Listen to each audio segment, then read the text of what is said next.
So, the great thing about YouTube is that it is a system for aggregating all the stupidest people on the internet into one place.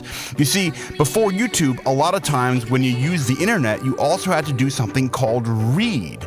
And by this I mean you actually had to look at things called letters and read them, like sentences, words, stuff like that. Boring stuff. The great innovation of YouTube is that now complete morons can have a comfy home on the internet where they can just watch videos about Minecraft, cats, auto insurance, etc., etc. But there is a catch here. You see, with YouTube's ingenious commenting system, a paradox comes up. These incredibly stupid people are now invited, the red carpet is laid out for them really, to contribute to the content that they see. It's like, imagine if your average TV viewer who, let's say, back in 1985, was watching America's Funniest Home Videos or whatever, but for some reason you gave this person a keyboard so they could type stuff that would appear on the screen right under the video. Can you imagine what would happen? In any case, out of fairness to the democratic pigsty that is YouTube, we here want to individually address some of the gifted people who have seen fit to contribute their nuggets of wisdom to our already quite annoying videos. So, first one, Relics7373 writes, "Hire a better voice actor, writer, and creative, as this was one of the most obnoxious and terrible ads I've ever seen." Okay. First of all, this moron obviously thinks he knows something about advertising because he uses the word creative. In the advertising biz, that's what they call the actual ad. I don't know what they call the rest of what advertising agencies do, going for lunch, buying new iPads, pretending to work, etc. But the actual ads are called the quote-unquote creative, FYI. So, this low-intelligence individual obviously thinks he knows something about advertising because he uses this fancy word. Now, what he is missing is that if our ad was actually crap, which of course it's not, our advertising is literally the best advertising that exists and has ever existed in the history of YouTube. But if our advertising did actually suck, as per his accusation, then he would have watched 10 seconds of it and gone back to whatever moronic content he was watching previously, but he didn't. What he did do, and here we're going to use another term that the assholes in the advertising industry love to use, what he did was engage. Now in this case, as a person of limited intellectual gifts, the best he could do was to say that our ad was obnoxious and terrible. But we'll forgive him because obviously this individual is not playing with a full deck of cards. Next, as part of our commitment to a multi-ethnic, multilingual, egalitarian society, we wanted to respond directly to this comment. Tu madre pendejo. And our response is, tu madre es un perro grande y peludo. Okay, dispatched with that one while maintaining our reputation for ethnic sensitivity. Next. That dude who games wrote this comment. Here's a tip. When trying to sell something, don't have the spokesperson have a voice that is annoying as hell. Okay, where do I start with this one? First of all, I'm taking from your ingenious YouTube channel name that you are pursuing a unique and surefire path toward inevitable YouTube stardom. My guess is that you've watched a few Minecraft videos and you decided to start a channel called That Dude Who Games, where you will upload your idiotic screen captures, mumble something over the top, do some crap face cam action, and call yourself an artist. I guess your strategy carries some sort of weight because, let's face it, nobody gets famous on YouTube for original content. It's only by copying other people's games, videos, etc. that you can get any traction in this user-generated shithole. But still, couldn't you come up with a slightly less stupid name for your channel?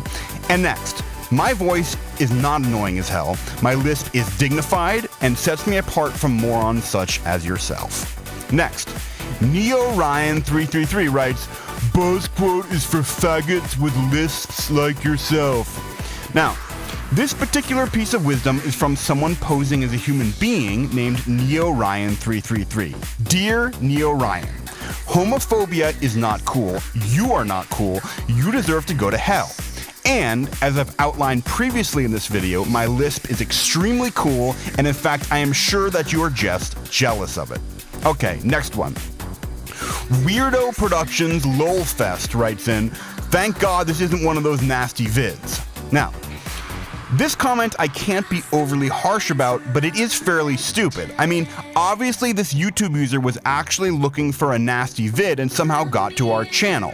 But thanks for taking the time to identify us as non-nasty, because this does seem to be a matter of some debate around here. I would, however, like to say, if we're nasty in a good way. Like, damn, that shit is some nasty shit. Like, as in nasty being a stand-in for the word cool or hot or awesome or etc. Anyway, you get it.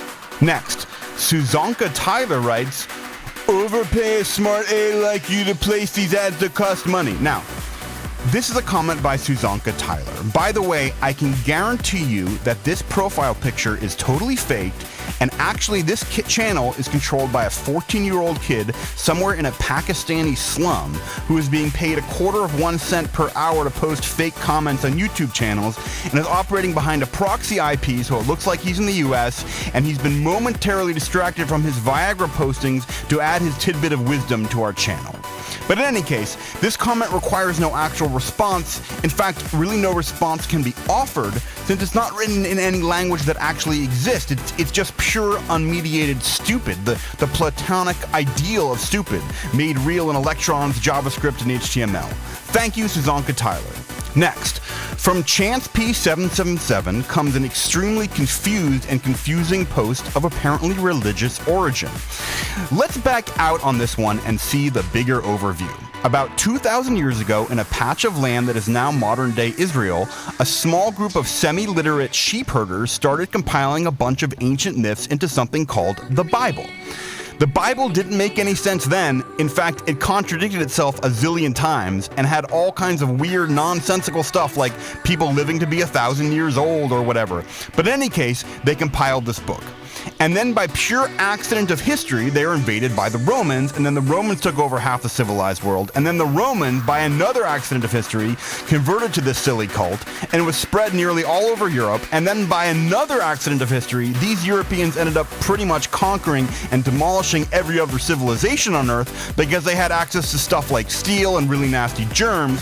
And then this cult spread all over the world, and now like 1 billion or 2 people are involved in it, and it tends to encourage cult members to do stuff like have a lot of kids, kick out homosexuals, start wars, etc. So now we arrive at whatever tiny slice of history this YouTube user Chance P77 has put his meager little mental claws around, and this user is continuing this nonsense, literally this cultural intellectual spam, by pasting idiotic quotes on random YouTube channels and trying to drive traffic to his website, which of course was built and maintained by a bunch of scientists and engineers who I am sure are aware that their site houses many millions of pages of superstition, such as the kind that Chance P777 is spreading. But they don't really care because these people end up clicking on the ads on the website and buying the junk that is advertised therein. Are you still with me? In any case, I like to support Chance P777 in his or her quixotic quest to go back 2,000 years in time and pretend that we are all still herding goats and stuff like that. Okay, next. Someone named Cool Guy writes in, I don't like your lisp or the way you sniff really hard before you begin a sentence. Okay, next one. Goonie50 writes in, this guy sounds like he's missing a tongue.